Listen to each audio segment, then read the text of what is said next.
Laxapalooza here in the Carrier Dome is a chance for children of all ages to get involved in the game of lacrosse, practice their fundamentals, and have fun doing so. Syracuse has only won 10 games in the past 4 seasons, a fact that troubled Marone in his recruiting efforts for 2009. Well, obviously Michigan has exploded for 4 goals, responding well to being down 1-0, something they haven't been in a while because they weren't down all weekend at Bowling Green.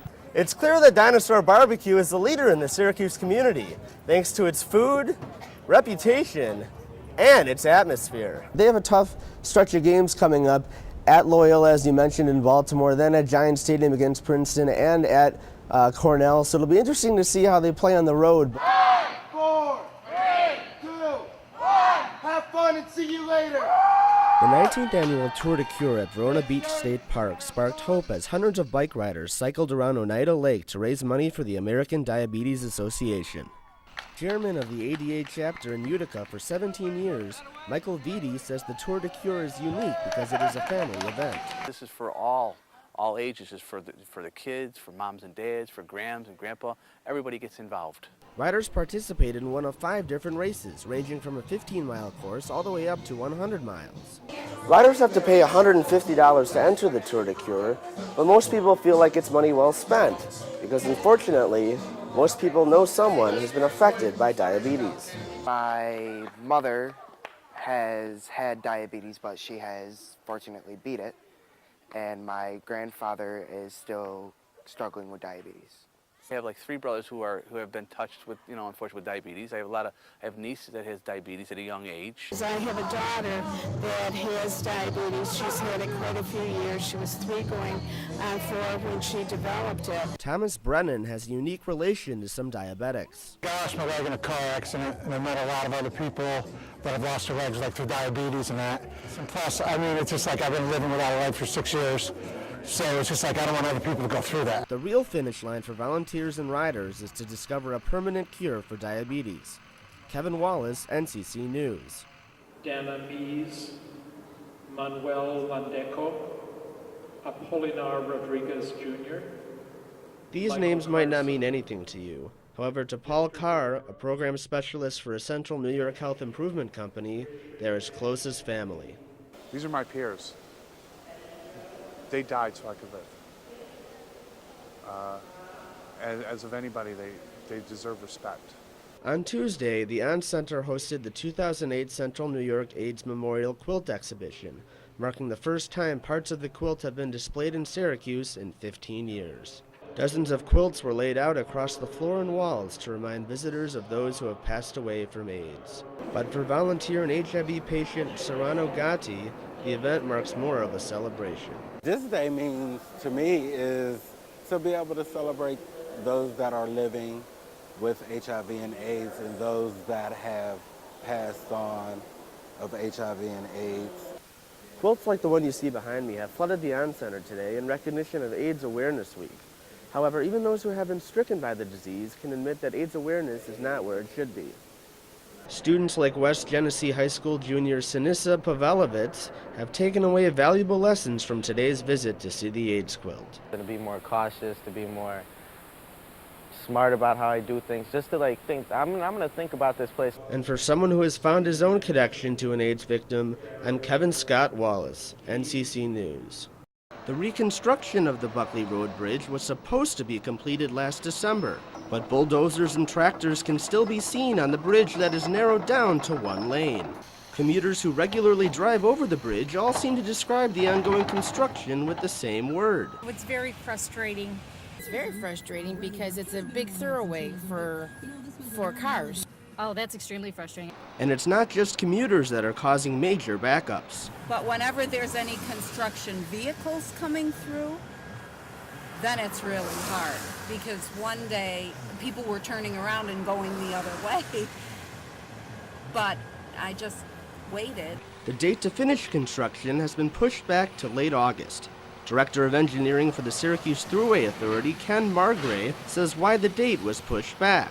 We ran into some unforeseen utility issues that weren't located previously, and as we got into they impacted the second stage of the project, and we knew you know, once we ran into those, that we weren't going to be able to complete it on time. Margray says the utility issues include water lines, gas lines, fiber optics, and electric lines that were unknown when the project started, and there were some coordination problems in getting them moved in a timely fashion. Construction on the Buckley Road Bridge over Interstate 90 has been frustrating drivers for almost 2 years now. But it's not just the drivers who are frustrated, it's the businesses around this area who are experiencing negative effects as well. The backups on the Buckley Road Bridge cause financial problems for delivery drivers, like Ashley Diga Agostino. I lose tips, and if I don't lose tips, like if I take a different way other than the Buckley Road Bridge, I have to go a longer way, so either way I'm losing tips. Many people are anxiously awaiting the day the Buckley Road Bridge expands back to 2 lanes. But the question remains just how long they will have to wait. Time now for sports with Kevin Wallace. Kevin, Syracuse basketball has been struggling away from the Dome. They just can't seem to do anything on the road these days. Yeah, they had a big win against West Virginia last Wednesday, but coming off a home win against those Mountaineers, Syracuse was in search of a team identity on the road. The Orange had lost all 3 Big East road games against nationally ranked opponents.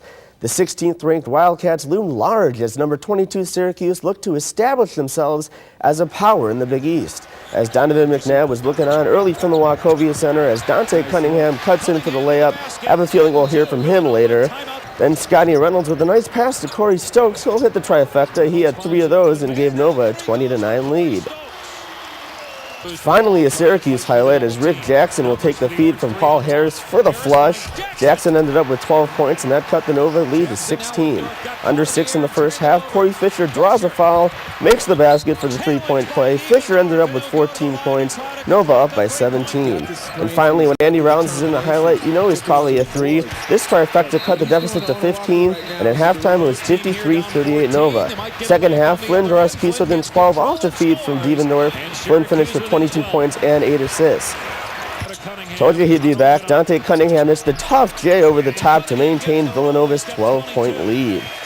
Then eventually Cunningham will hit the J, long J from the side of the basket, leaving the ice on the cake. He scored a game-high 31 points as Flynn looks on dejected as Villanova wins 102-85. This leaves Syracuse at 18-6 and raises Villanova to 19-4.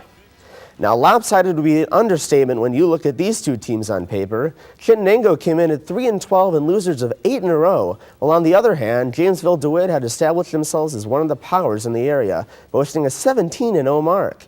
JD wouldn't let a struggling Chittenango team halt their perfect season.